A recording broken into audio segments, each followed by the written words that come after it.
it totally changed my life in multiple ways. Like that one specific trip was like a turning point in my life. It also inspired me to produce my second book, Abolish Prisons Now, which is an argument for the end of incarceration. That whole thing was totally inspired by this one mushroom trip. For the very first time, I really do remember it felt like I walked into a hallway and I just kept falling and falling and falling until I really did realize that everything is temporary.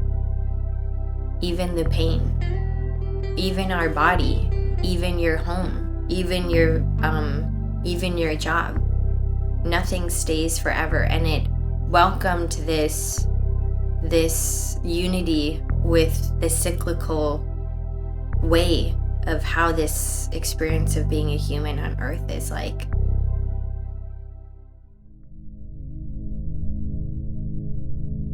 It was most powerful, I think, while I was starting to come down a little bit, where I really just like put everything together, and I felt this complete sense of like connectivity and unitedness with everything around me on a microscopic, molecular, biological level to the macro kind of cosmic level.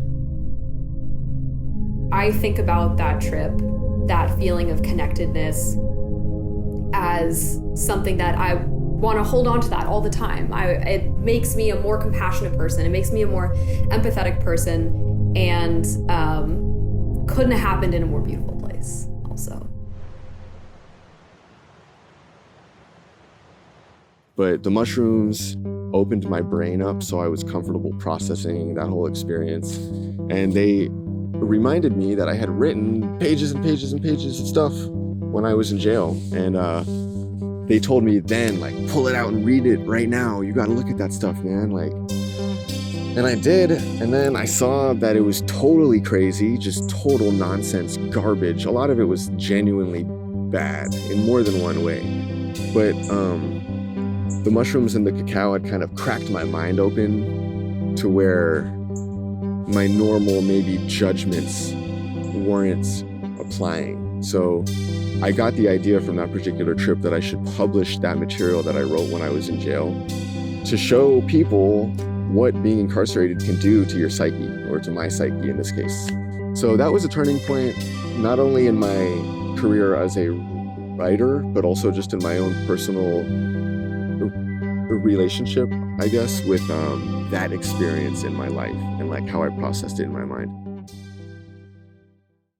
Addiction runs deep with alcoholism and opiates. And I was experiencing that in my immediate family, not myself.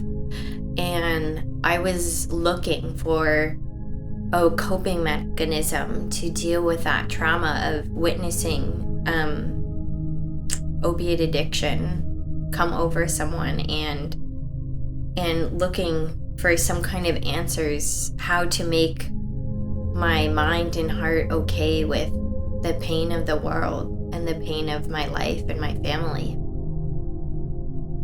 And after my experiences with psilocybin, there's a reoccurring theme that I feel the call to not consume any type of stimulus, whether it's a glass of wine or consuming cannabis or even processed foods. I feel like my brain is massaged, and I've taken like a hot bath and walked through a sauna, and it's really like a reset. I think one of the most notable trips that I have ever had was in California, where I had been down for months and months and months. And it was winter, it was foggy, I have the seasonal depression on top of the regular depression. And I decided to take a beach day and just sit on the beach in my head, in my own space, and really just try to reconnect with myself. Because I just felt so unlike myself when I'm sad. And I tripped for I think a full 8 hours. I watched the sun go down over the ocean as the moon came up over the hills. And by the end of it, I was so at peace with myself. I was connected to my surroundings. I felt a general sense of well-being, and that lasted for a long time afterwards. Initially, right, and the overarching theme of the experience when I forage is the raw connection to nature. You know, this really takes it back to the roots of humanity, where we depended on the environment as it is for our nourishment. So that's just a great experience. Like, it just feels really great to eat something that you personally found just growing naturally. With foraging, I can be worried about other things in the environment that are man-made. And the reason being that fungus is known to absorb things from the soil. So I would really prefer not to eat a mushroom that has inadvertently absorbed some kind of a toxic compound. So for that reason, I these days am very, very careful with what I eat. But I still enjoy the foraging itself, and even just finding things. You still get to connect with nature, even if it doesn't go in your belly or not. Ovoids in particular are a very cool variety of mushrooms. I don't have too much experience with them, but I do like that they are characteristically different from cubensis, which is what most varieties that are on the market right now are bred from. I also like the fact that they are the naturally occurring variety in the area where I grew up and where I live. To whatever extent we can consume drugs that are close to us, that are produced close to us from a clean supply, that just qualitatively improves the entire experience. So the fact that we have a natural variety of psilocybins that grows in our area, I consider to be a blessing. Once you can clearly be confident in the local psilocybin strain, you start to notice it is like literally casually everywhere, like even on a sidewalk poking out from the concrete. And I myself have been too afraid, to be honest, to take it.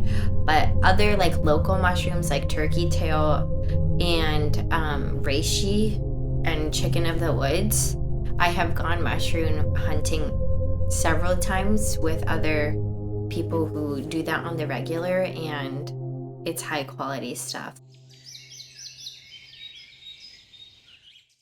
Ovoids are some really cool mushrooms. I feel so lucky that I live in Washington, D.C. and I'm able to go forage for them in Rock Creek Park. They're so special because they're highly psychoactive, more than the common cubensis, and they're known to treat an array of mental illnesses. If you go foraging for these mushrooms, be sure to bring an experienced mushroom hunter. And at most, only take a quarter of what you find, as it's important to respect nature and let others have a chance to find this medicine.